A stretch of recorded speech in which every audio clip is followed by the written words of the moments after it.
第一，我係代表溯源公所，多謝大家光臨。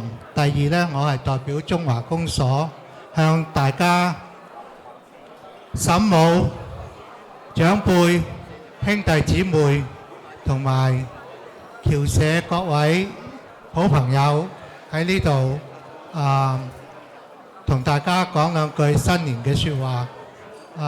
溯源公所我哋眨下眼，1984年復會以來呢，眨下眼有30多年啦。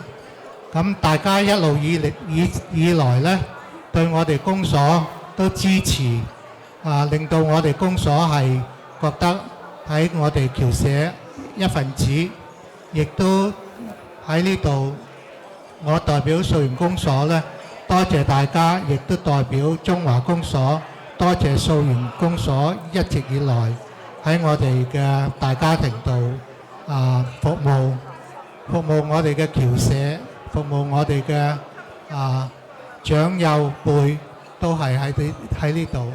我喺呢度多謝大家，祝大家身體健康，萬事勝意，馬年得意。多謝多謝。Thank you， 多謝雷國輝主席嘅深情嘅講話。